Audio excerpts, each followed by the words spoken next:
আসসালামু আলাইকুম। চলে আসলাম বৃহস্পতিবার 27শে মার্চ 2025 তারিখের দৈনিক ইত্তেফাকের হেডলাইন নিয়ে। বিচার বিভাগের পথিক সচিবালয়ের খসড়া চূড়ান্ত, প্রধান বিচারপতির হাতে থাকবে সার্বিক নিয়ন্ত্রণ। পবিত্র লাইলাতুল কদর আজ, হাজার মাসের চেয়েও শ্রেষ্ঠ রাত পবিত্র লাইলাতুল কদর। মহামানিত্য এই রাত মুমিন মুসলমানদের জন্য আল্লাহ প্রদত্ত সেরা নিয়ামত। মহান আল্লাহ এই রাতের মাহাত্ম্য বর্ণনা করেন একটি পূর্ণাঙ্গ সূরা অবতীর্ণ করেছেন। মাহে রমজান শেষ দশকের বেজোর রাতগুলোতে লাইলাতুল কদর তালাশ করার জোর তাগিদ এসেছে। মহানবী হযরত মুহাম্মদ সাল্লাল্লাহু আলাইহি ওয়াসাল্লাম বলেছেন, বৈষম্যমুক্ত বিভাজনহীন দেশ গড়ার প্রত্যয়। গাজায় হামাস বিরোধী বিক্ষোভ, যুদ্ধবিরতির চাপ বাড়ছে। দেশের স্বার্থেই চলতি বছরের মধ্যে নির্বাচন চায় বিএনপি, ফখরুল। সংস্কার ও বিচার ছাড়া নির্বাচন মানব না, নাহিদ। গণতন্ত্রের পথে বাংলাদেশের অগ্রযাত্রার যুক্তরাষ্ট্রের জোরালো সমর্থন পূর্ণ ব্যক্ত। বাংলাদেশের সঙ্গে সম্পর্কের অব্যাহত উন্নয়ন জোরদার করতে চান শি জিনপিং। বাংলাদেশের সঙ্গে অংশীদারিত্ব এগিয়ে নিয়ে ভারত প্রতিশ্রুতিবদ্ধ, ডক্টর ইউনূসকে মোদি।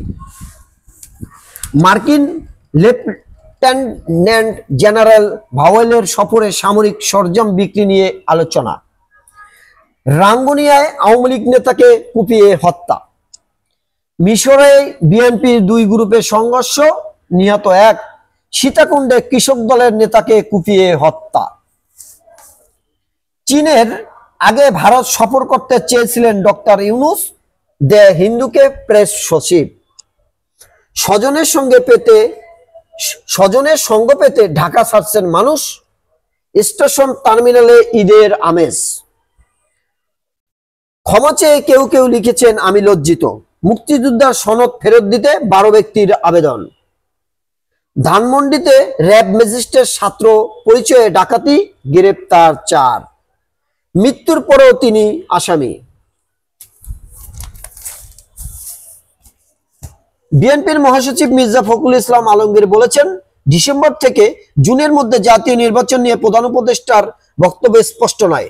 দেশের স্বার্থেই চলতি বছরের মধ্যে নির্বাচন চায় বিএনপি।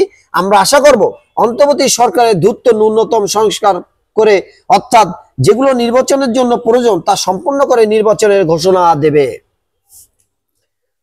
জাতীয় নাগরিক পার্টির এনসিপি আহ্বায়ক নাহিদ ইসলাম বলেছেন, সংস্কার ও বিচার ছাড়া নির্বাচন দিলে মেনে নেওয়া হবে না।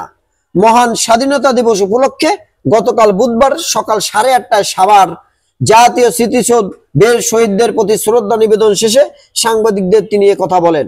এ সময় এনসিপির সদস্য সচিব আক্তার হোসেন, সিনিয়র যুগ্ম আহ্বায়ক রফিকুল আরিফুল ইসলাম আদিব, মুখ্য সম্মানক নাসিরউদ্দিন পাটোয়ারি মুখ্য উপস্থিত ছিলেন। নানা আয়োজনে যথাযোগ্য মর্যাদায় সারা দেশে মহান স্বাধীনতা ও জাতীয় দিবস উদযাপিত হয়েছে। সাভারের জাতীয় স্মৃতিসৌধ শ্রদ্ধা জানিয়ে সর্বস্তরের মানুষ শহীদদের শ্রদ্ধাবোধ চিত্রে স্মরণ করে। বৈষম্যমুক্ত বিভাজনহীন বাংলাদেশ গড়ার প্রত্যয় ছিল তাদের মুখে। পরিবর্তিত রাজনৈতিক পরিস্থিতির এবারে স্বাধীনতা দিবসে নতুন প্রজন্মের উপস্থিত ছিল ব্যাপক। অনেকের হাতে ছিল লাল সবুজের পতাকা। প্রিয় দেশবাসী, ব্যস্ততার কারণে যারা দেশের খবর জানতে পারেন না, পেপার পত্রিকা পড়তে পারেন না, তাদের জন্য আমার এই আপ্রাণ চেষ্টা। চ্যানেলটি সাবস্ক্রাইব করে রাখতে পারেন প্রতিদিন জাতীয় পত্রিকার হেডলাইন পাওয়ার জন্য। আসসালামু আলাইকুম ওয়া রাহমাতুল্লাহি ওয়া বারাকাতুহু।